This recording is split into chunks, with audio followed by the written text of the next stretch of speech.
Well, hello, and welcome back to that thing we like to call Curless Mania, where we talk all things pop, rock, and prog.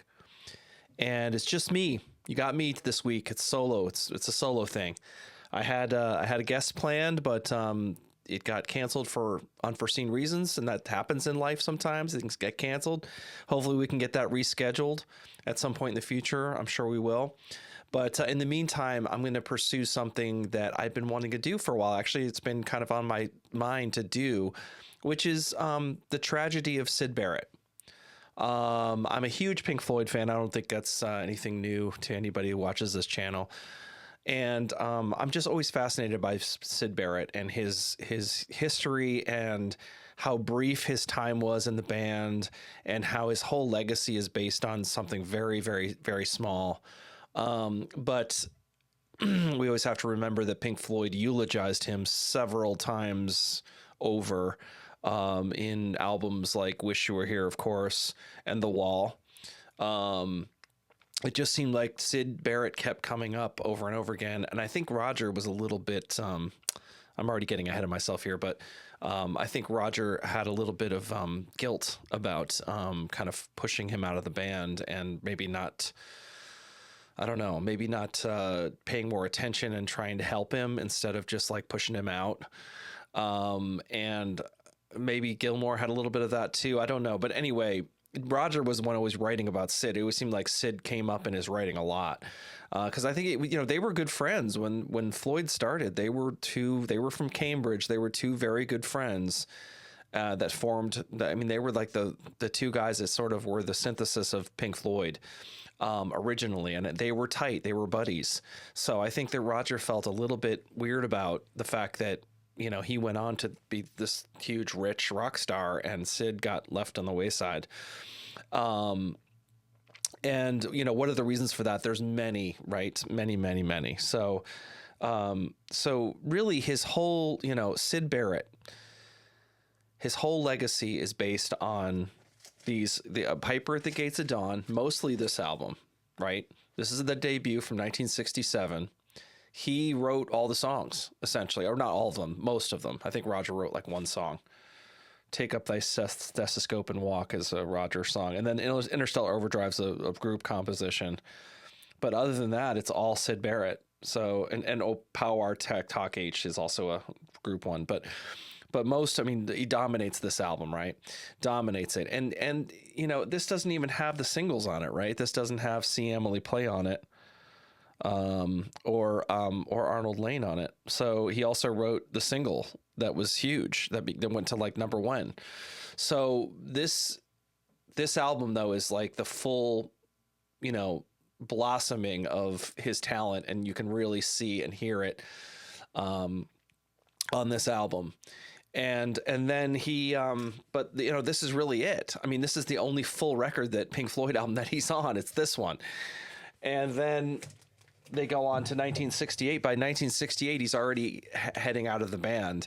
And really, if you look at this album, David Gilmour's on the artwork. He's already fully gone by the time this album is released. He plays on this album. He plays on Set the Controls for the Heart of the Sun and Remember a Day. And then he also, of course, Jug Band Blues is like the one song that they kind of plucked from. He had a couple of others. There was like Vegetable Man and Apples and Oranges. Apples and Oranges was a single. There was another one, Vegetable Man, and there's another like outtake from these sessions that they didn't use. I'm trying to remember what it is. I should know it. I can't think of it, but let me know in the comments below what that song is. I'm going to look it up after this. So Jug Band Blues is really the only song that's on Saucer Full of Secrets. That's it.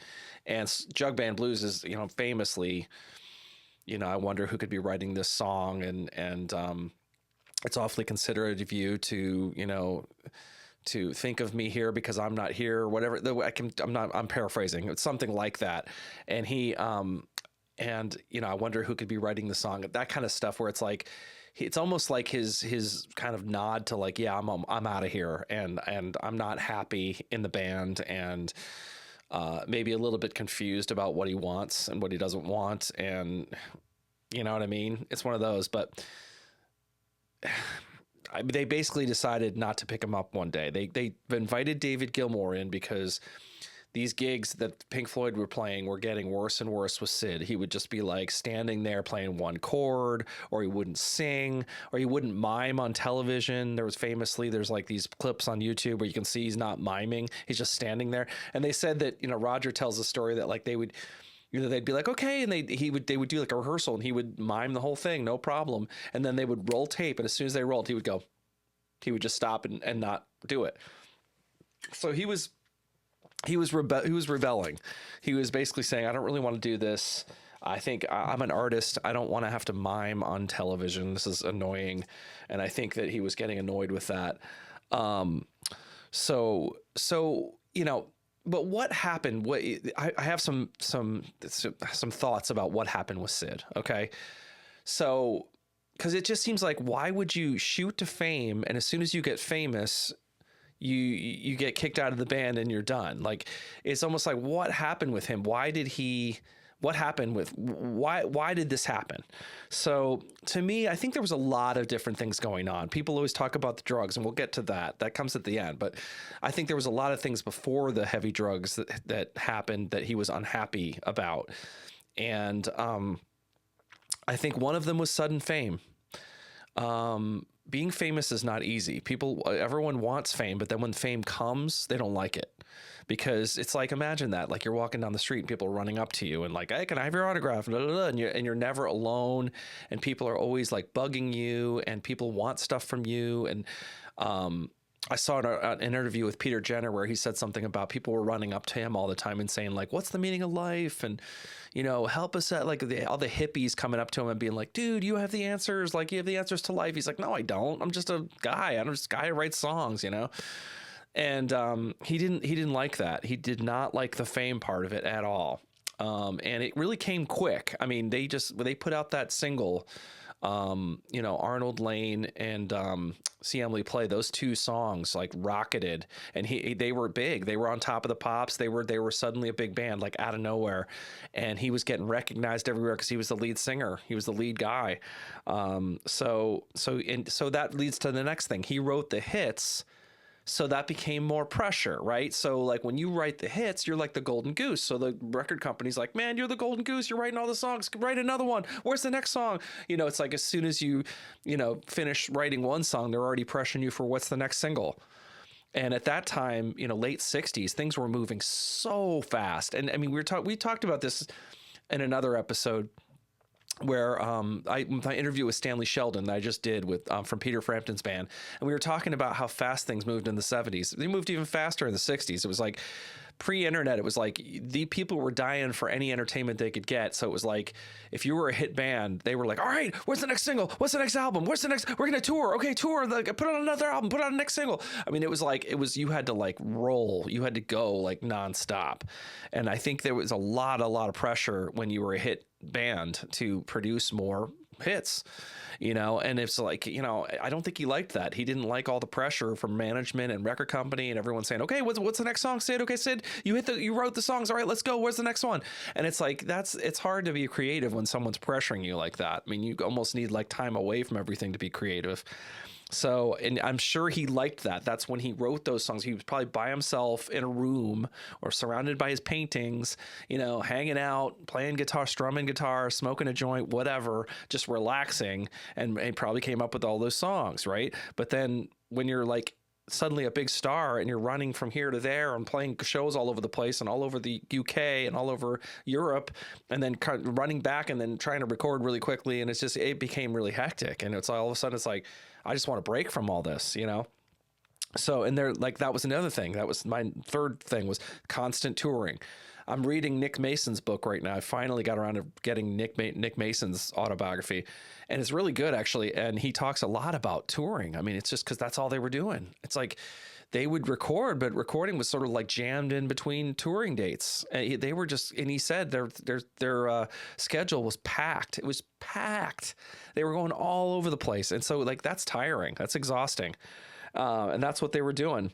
And, you know, he was a bohemian. I mentioned this earlier, but hinted at this is another thing. He was a bohemian painter. He was an artist, right? He didn't want to mime on TV. I already talked about this. He didn't want to be this sort of like performing monkey. He was like, I'm an artist, man. I'm not, you know, and he said something like John Lennon didn't have to do this, but he kind of did, but John Lennon did that too. But anyway, he was just he was just being difficult. He didn't want to do it because he considered himself an artist. He was a painter first, right? And that's the way he looked at himself. Art school, Cambridge. I'm that. I'm not this pop star guy. So this is where the things start coming in, because he's not only so he's super famous. People are coming up to him all the time. He's unhappy with the situation in the band. And then people start coming up to him and giving him free drugs, right? So that's what happens when you're a rock star. People are like, oh, let's have a joint together, or hey, let's do this together, or hey, let's do this LSD together, or hey, and it's like all just pushed on you, like, hey, take it, you know, hey, here it is, here, take it. So he started to do that stuff, and he was pretty open to doing drugs, I guess. It seemed like he was. And he started doing a lot of acid. And that's, you know, acid is a mind-altering drug. I mean, it's you know, and it can open doors of perception, right? But it can also mess up your mind. And we've seen a lot of casualties from, you know, heavy drug usage. I mean, you got to be really careful. And I don't think he was really that careful. I think he was kind of one of those guys that would just take chances. And so this is where you kind of wonder, okay, was he an acid casualty, right? Was this just pure acid casualty? Because apparently he moved into some like Chelsea Gardens or something. He moved into some apartment or some you know, in the UK, in London area, where he was living with these really like super hardcore drug people, and they were like spiking, you know, by all accounts they were spiking his tea or spiking his coffee or whatever. In America it'd be spiking your coffee with LSD essentially. So every morning he was like tripping immediately by just, you know, drinking coffee or tea.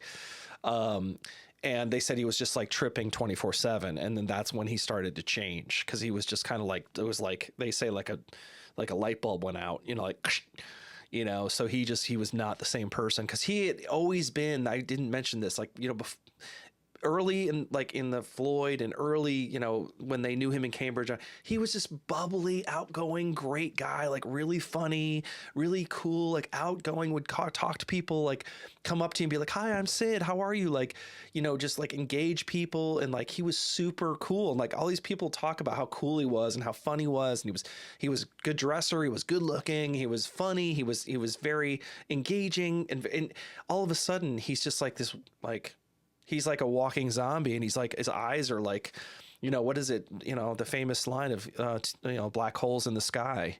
Now there's a look in your eye like black holes in the sky. It's, you know, that's what Roger said. And he, you know, it was like, he just became this sort of like zombie-esque kind of guy. That wasn't very engaging and wasn't really inviting people into his life. So that really became a problem. And on stage, he started to rebel. And I think he was doing, again, due to the drugs and the rebellion, it was like both of those things. He would just kind of stand on stage and like not really do much. And they were like, okay, this can't go on. We got to get somebody, we got to fix this. So they got David Gilmour in, who was a friend from Cambridge, an old friend. He was in a band called Joker's Wild, and they brought him in, and they were like, after hearing him play, they're like, yeah, you're in. You're like, let's go. And David kind of learned his parts, learned Syd's parts. And so it was almost like, well, if Syd doesn't play, there's not a problem. You're there, you'll play the parts, and we're good. And he could sing too. So he would, but it was awkward. They did a couple of shows as a 5-piece in, I think, 68, and it just, or late 67, early 68. And it didn't work very well. There's a couple pictures of them as a 5-piece, and it's like so sad, because like Syd's like in the back, like there's 4 of them kind of standing there, and like Syd's face is like in between, like right in the back, like he's getting squeezed out already. So it's kind of sad. And then you know, and then one day they decide, like, let's just not pick Syd up, like forget it. Like they were picking him up to go to gigs and stuff, and then one day somebody said, should we pick Syd up? And somebody said, nah, let's not. And that was it. That once they said that, it was like, it was out there like we're done. We're not going to deal with Syd anymore. He's a problem. He's an issue. And these guys were pretty ambitious. They were young. They had just made it. I mean, I get it. It's like they were kind of grabbing the golden ring, and it's like, oh, I don't want to like lose that. I'm kind of hold of it. I don't want to let go, which I get. And I think they were a little more ambitious than he was. He didn't have this ambition to be a big star, and they did. They wanted the stardom and the money and the prestige and the, everything that goes with it. And they did it. I mean, Pink Floyd was one of the biggest bands ever. But it took them a long time to get there. I mean, they didn't get there till 73, right? And this is still 68. And they slowly, kept going up higher and higher on the ladder. And finally with Dark Side, they went, exploded. But it took them a long time to get there. It wasn't like overnight success by any means. But anyway, so by early 68, I think he's already out of the band. So I think it takes him a while to realize that he's kind of like not in Pink Floyd anymore. Like he was looking at the itinerary. He would show up at gigs apparently when it was just the 4-piece, and he would show up and like stare at David Gilmour and stuff. Like David has stories about him like, oh my God, Syd was like in the audience staring at me while I was playing. So, but anyway, so essentially he has plans now to do solo tracks, I guess. And he gets in touch with Peter Jenner. Peter Jenner and Andrew King were managing Pink Floyd, and they were more team Syd. They were like, without Syd, you guys aren't going to be able to proceed. Like, we're going to go up with Syd. Like, he's the talent. And so Peter Jenner started making demos with Syd in 68. And he said it was like torturous. Like, it was like, oh God, like even just making demos with him, it was like he was starting to fade mentally. And well, here's another thing really quick before we get into this. Another theory is that, he was schizophrenic, right? And I think that, because a lot of people say, like, was he schizophrenic? Was it just that? Or was it the drugs? Or was it acid casualty? Or was it... And I think there's my theory is, because everyone's got a different theory, like nobody really knows, but my theory is sort of like a little bit of both. Like, I think he had those tendencies to be schizophrenic. And then when he took the acid, it kind of was like the button that like flipped the switch. And then it was like, he became like all out schizophrenic after taking like tons of acid. It just like, it messed with his brain chemistry. And it pushed something that was already in him to the fore. You know what I mean? That's my theory. I'm not sure if that's true. I'm just speculating, of course, as a fan. But it's like I can't help but like wonder like what happened exactly. But that's my theory, is that like there's definitely took a lot of acid and that was not advised. But I think he was already had the sort of schizophrenia tendencies in him. And then it got like exacerbated by the drugs. That's my opinion. So anyway, so Jenner, back to the Madcap Laughs, which is his first solo record. Okay. This is the beginning of this album. So 1968, Peter Jenner goes in the studio with Syd and starts trying to record demos. And he's like, man, this is not going well. Like, Syd is just, he's like kind of out there. He's on Mandrax. He's kind of drowsy. He's doing stuff, but it's like not very coherent. And it's like really hard to get like a full song down on tape. And Peter's like, oh, I didn't realize how hard it was going to be dealing with him. I think Peter, he hadn't been on the road with Pink Floyd, so he didn't understand how difficult it was to deal with him. And when he finally started recording with him, he was like, oh God, this is really hard. Like, oh man. So they recorded a couple of demos from what I understand. And then kind of Peter Jenner kind of begged off, was like, okay, I'm done. Like, I can't keep doing this because this is going to take forever to get a record together. Or even just, maybe he just did the demos. I can't remember, but so then somehow Malcolm Jones was the head of Harvest label for EMI. And somehow it got out that Syd did want to do a solo record. And I think, at this point, his name was still kind of hot in the industry. So it was like, okay, he wants to do a solo record. All right, well, I'll help to put this together. I'll help to produce it or whatever. So he produced, Malcolm Jones produced the first actual real sessions. I think it was at Abbey Road, for the Madcap Laughs. And here he is in his apartment where he got ready by painting. He painted the the floorboards like blue, every other one of them or something like that. So when they showed up, he had already painted and had some flowers there. But you can see like the apartment's like empty. It's like empty. He's just like hanging out in this empty apartment in London, like waiting to get photographed or whatever, and then he had the famous groupie with him, Iggy, the Eskimo or whatever her name is. I don't know. But anyway, she's not wearing any clothing, of course. And he's just sitting, look at him. He's just sitting there with his like eye, like his eyes are covered with his hair. And it's like, but anyway, so the bohemian artist in this empty flat in London. So what happens is Malcolm Jones, works with him for a little while and does a couple of tracks with him. And he also gets frustrated. Like it's just because Syd is like, he's not coherent. He's not talking very, like, he's not making much sense. He's playing out of meter all the time. Like a lot of the songs are not in 4/4 time. They're all over the place. And it's like hard to, you couldn't even get like a full take going. It took forever to get like a full take. But anyway, he did do a bunch of sessions with him and he got some good stuff. And then, I guess he said like, well, I don't know what happened at that point. I think he was like, Malcolm Jones was like, I'm done with this. Like, this is taking too arduous and taking way too long. And like, if we don't finish, like, I'm done. Someone needs to help you finish this record because I've got other things I've got to do or something like that. And I'll give you like, and then he said like, I'll give you 2 weeks or something. If you can finish this album in 2 weeks, I'll put it out or something like that. And so at that point, Roger Waters and David Gilmour came in and helped him. So they felt like they wanted to help him finish the solo record. So they came in and did like 2 weeks of sessions, or maybe it was 2 weeks. Maybe it was like 2 days. I think it was like 2 days. It wasn't 2 weeks. It was like 2 days. Like they could come in and do like 2 days of recording and finish the record because it was pretty far along at that point. And he was like, okay, if you can just you take 2 days in the studio, I'll pay for 2 full days. And if you can get the album done, I'll put it out. I think that's what it was. And so like Roger and David came in for 2 days and basically like they worked all day for 2 days. And it was like, okay, we got enough to put out the album. But as if you know this record, it's like, there's definitely, that feels like, man, they should have put in more time because, there's some stuff in here. Like when she took a long, cold look and feel, and if it's in, I mean, there's on the end of side 2 where it's like, it sounds like, he's false starts and you can hear him shuffling paper, and it's almost like, well, it's weird. It's almost like they decided to do that as sort of like a fly on the wall thing to show people to show people what they were going through with him.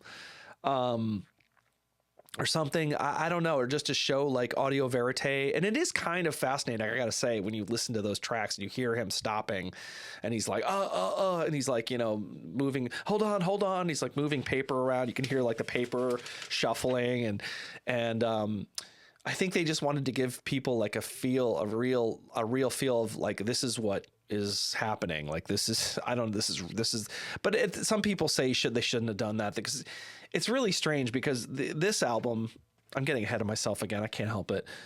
This album, Opal, is sort of like outtakes from both sessions of both of his records, right? And because they did the 2 albums in 1970. The second one was Barrett. This is also from 1970. And these albums are, they're very interesting. They're very interesting records, and they have some really, really good highlights, both of them. This one's a little more polished, I would say, than the first one. This one was like David Gilmour kind of took the reins on this one and made sure that it wasn't like super. He wanted it a little more polished, I guess. But it's kind of weird because in some ways this album kind of suffers from that because it's like not as raw. It's kind of like glossed over and it doesn't feel as like immediate or something. I don't know. Anyway, who knows? But what I'm getting at is there's some stuff on here that's like better than both of those records. Like there's some like outtakes on here where like, you're like, what? Like Opal, for example, the title track is like a lost. I mean, that should have been on one of the records. That's crazy that didn't make it on. And the other one is, what's the other one? Swan Lee. It's like, why didn't Swan Lee make it on that? Swan Lee, Silas Lang on here is like really good. And it's like, what? And this is, I think that's from I think it's from the Peter Jenner sessions. And I think that's why. I mean, I thought about this. And I think the reason some of these songs didn't make it onto the final records is because so many different people were involved in all the sessions. You had Peter Jenner, you had Malcolm Jones, you had Roger Waters, you had David Gilmour, all these people. He kept handing it off to different people. And who knows if they even knew that these songs existed, or, you know what I mean? Like maybe they didn't even know that Opal was in the can already, because Malcolm Jones had done it, or Peter Jenner had done it, or whatever. So, but some of the stuff in here, you're like, damn, I can't believe it didn't make it onto those two songs in particular. It's like, those are stronger than some of the things on the album. But, but these things were, again, back to things moved fast. Things were rushed. Everything was being rushed. Like, we got to finish this. We got to do this. We got to hurry up, get it out. And so things were being pushed and rushed. So that's probably why those kind of tracks that were pretty strong didn't make it, or got just left on the cutting room floor because they, whatever. But anyway, these two records are interesting. It's almost like, I don't know how to describe these. I always say it's almost like looking through a cracked mirror or something. Like it's there, but there's cracks. Like, it's almost like every once in a while you hear a song and you're like on here and you're like, wow, that's really great. That's like genius. That's cool. That almost sounds like a Piper at the Gates Dawn song. And then all of a sudden it will like go off the track. You know what I mean? And then it's like a swerving car. It's like the car is like kind of on the road for a minute and then it swerves off and then it kind of swerves back on the road again. And you're like, okay, you're back. And all of a sudden, whoa, you swerve off again. That's what it kind of feels like on this album. It's sort of like he's hanging on to, he's still writing songs and it's coming out of him, but it's like kind of like convoluted, like it's like, and they have to pull it out of him. Like apparently, again, by all accounts, everybody that worked on these sessions said they were like torturous, because he had some people playing with him, like people from Soft Machine. Mike Ratledge, I think, was on this, and who else? Oh God, come on. Anyway, yeah, I think the members of Soft Machine were on this, playing in the background, and they were playing to tapes, or they were playing to existing tracks that he played like on acoustic or on a telly, and they were trying to just like keep up with what he was doing. It was pretty difficult, and you can hear it on this. You can hear like No Use Trying is like an interesting one. No Good Trying, sorry. No good trying to hold my hand because I understand that I'm different from me. And it's like the band is sort of with him, and then all of a sudden he like veer off and they're like trying to stay with him, and it's just funny. It's especially in the middle, it just falls apart. But then it comes back again, So, but I love like Terrapin's really good. Love You's cool. Like there's some really, Here I Go is cool. Here I Go is like it's almost like a music hall song. And it's kind of cool. There's some fun stuff on here. Yeah, I mean, Late Night's kind of, yeah, there's some cool stuff on this record. I pull this out quite often and listen to it, and it's just again, it's sort of a fascinating listen because it's so raw. It's almost like the genius of Syd Barrett, like kind of falling. It's almost sand falling through a bag, but it's like slowly, it's like but the gold is still in there somewhere. It's just, you just got to find it. You know what I mean? That's what it kind of feels like. And then this album, Barrett, was recorded, again, things move quick, same year, 1970. They jumped right back in the studio. There's Syd hanging out right by a car, like pretty fancy. And I think he's got a guitar there too, right? Yeah, is it? Yeah, there's a guitar in the front. But yeah, this one's really cool. This one's cool. This one was, like I said, was more helmed by David Gilmour. And yeah, this is the one with Jerry Shirley from Humble Pies on drums, and Gilmour played bass, and Rick Wright played on this album too, organ, piano, harmonium. So it's really kind of cool. It's almost like, three people from Pink Floyd, basically. It's interesting, but like things like Baby Lemonade is great. Dominoes is really cool. Rats is kind of really like very Syd. Maisie's kind of weird. Gigolo Ant is really cool. Like Gigolo Ant and Baby Lemonade, those are the two like kind of like catchier songs on here. And then Wolfpack is Effervescing Elephant is really fun. kind of very child. Like he always has like one childish kind of song, and that's his kind of childhood. You know what I mean? It's like almost like writing a book for children or something. That's what Effervescing Elephant kind of reminds me of. But yeah, there's some great moments on this too. So I mean, like if you're a fan, it's just there's great moments on both records, and they're both worth your time. Like I think both of these albums are very interesting. If you're especially in the right mood for it, like you just turn it on and just listen to them all the way through. It's cool. It's a good experience. I mean, he was still, like I said, a lot of the songwriting chops were kind of still there. They were just fractured. It's like in a weird way. It's like this fractured, like I always said, like almost like looking through a broken mirror or something. It's like you have to like kind of go like this, but you can see it on occasion, but then, oh, there's another crack. It's like, but anyway, but it's just interesting that, like I said, let's see, Piper at the Gates of Dawn, 67. Then he plays a little bit on this record and has one song on this, 1968. Then he does Madcap Laughs, 1970, and then Barrett from 1970.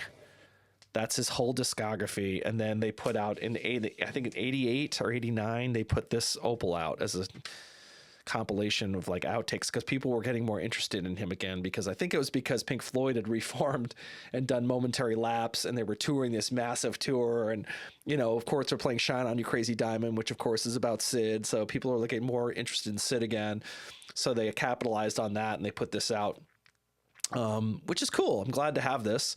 So that's the whole discography right there. That's it basically. Four records and a compilation, and that's 4 records is stretching it. Really, I mean, Sauce Full of Secrets, he's on like part of it. So it's really like 3.5. But yeah, but the fact that his legacy lived on. I mean, I'm still talking about him. I'm talking about him today. So, I mean, we're still talking about Syd Barrett, and I think a lot of that has to do with Wish You Were Here, Dark Side of the Moon, The Wall. I mean, Dark Side of the Moon has all this stuff about lunacy and craziness on it, right? The lunatics are on the grass, and they talk a lot about like mental illness and stuff on that album. And then it continues on Wish You Were Here. They talk about Wish You Were Here and Shine On You Crazy Diamond, and then and he shows up. Of course, he shows up on the sessions when they're doing Shine On You Crazy Diamond. That's another story, right? He shows up. He just walks in, and he's like fat, and he's bald, and he shaved his eyebrows, and they're like, who the hell is that? Who's this dude walking around the studio? Nobody even recognized him. And all of a sudden it hit them that, oh my God, that's Syd.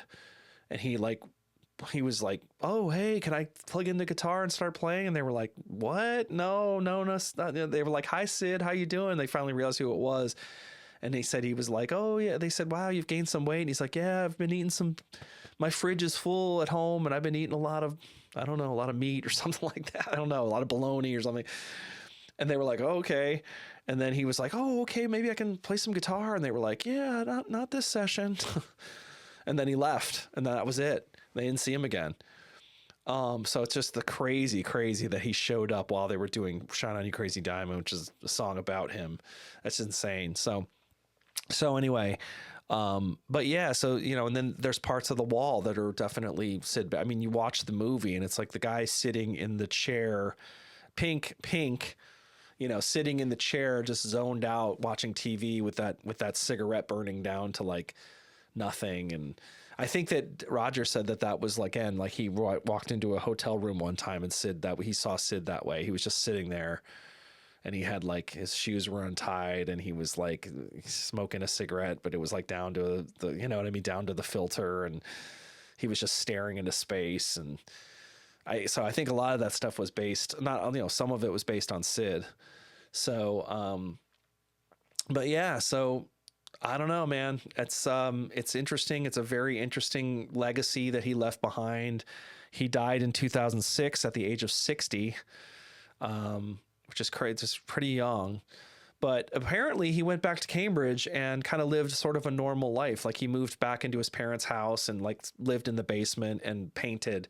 I don't think he ever really did music again. I think music kind of scarred him. So he just, I think he's like, I just want to paint and be a painter, and I just wanted a simple life. And apparently Gilmour and especially Gilmour made sure that all of his money got to him, because he would get royalty checks because they would put out like Pink Floyd, you know, product that had his song on it, or they do a reissue, or they do a compilation, or that whatever it was, and money would come in, and they'd make sure that the money got to Syd. So that's really cool. Like they made sure that he got taken care of financially, and so he didn't really have to work the rest of his life. So he would just, hung out in Cambridge and just relaxed, and very simple life, very quiet, very simple. And once in a while, someone would knock on the door and be like, "Is Syd live here?" Or like, "Oh, Syd Barrett here," But like he would, he apparently there was somebody, he would answer the door and be like, "Yeah, hi," like that's me, yeah, it's me. And somebody took his, he moved back to London for a minute, and then he like left his clothes there or something, and somebody took his clothes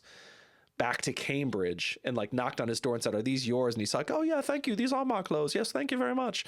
And like took them and like, "Do I need to pay you for these or whatever?" And the guy's like, "No, you're good. That's fine." And he's like, "Okay."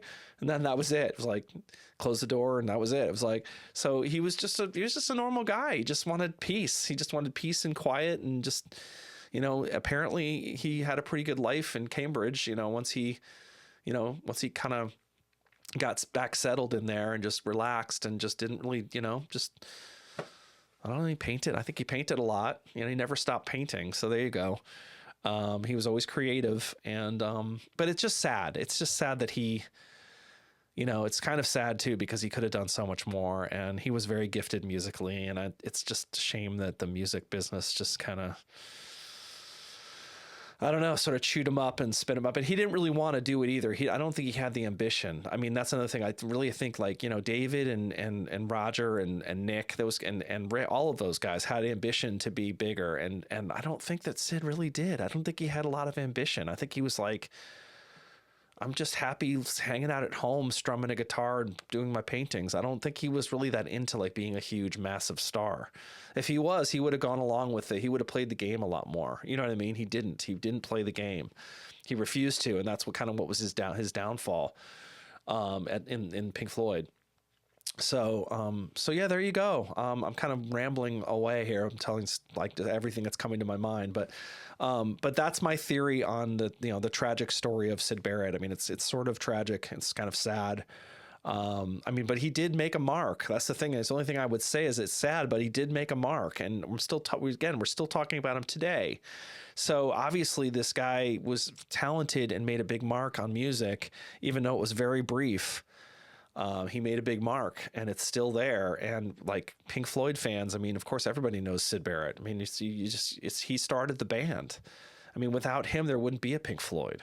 So, he was just so important to the band. I think that's why they took care of him, and like financially, and made sure that he got his money, because without him, there probably wouldn't be a band, right?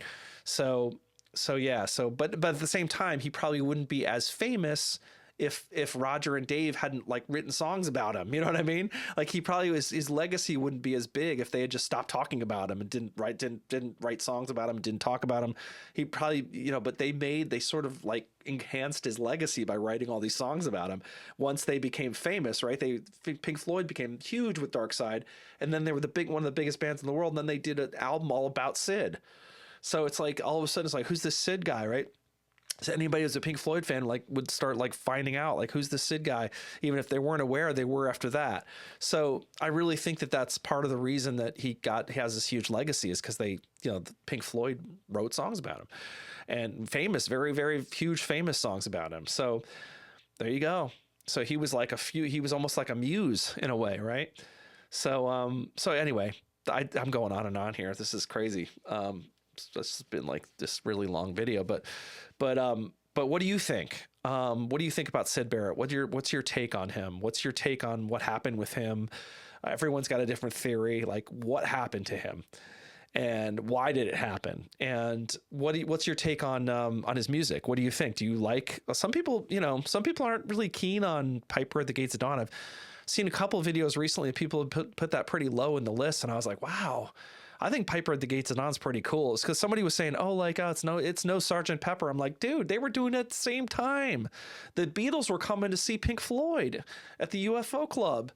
They were coming to see them. They were in the audience, man. So Pink Floyd was on the cutting edge in 1967. So, but but you know, I get it. You can't like everything. I get that, but I'm just like, I was kind of surprised to see it on like a couple different videos. People were saying, putting it pretty low. Like, I don't really like it. And I was like, wow. So what do you think of Piper at the Gates and On? I think it's a pretty cool record. And then what do you think of his solo records? You know, what's your take on Madcap Laughs and Barrett? What do you think of those albums? Let me know in the comments. I read the comments, so let me know. Okay. I don't know. I don't have anything else to say. I think I think I've said everything I can think of. So about Syd Barrett. So there you go. What do you think of Sauce for All Secrets? Do you like that album? So yeah, let me know. And again, appreciate you guys. If you like what you watch, you know, hit like and subscribe. It really helps the channel. I mean, I've gotten, my subscriber count has gone up recently and it's been great, but I want to keep going up. So if you like the content, it's really important to hit subscribe. So please do that. Thank you so much. And we'll see you next time on Curless Mania. Take care. Shine on, you crazy diamond. See ya.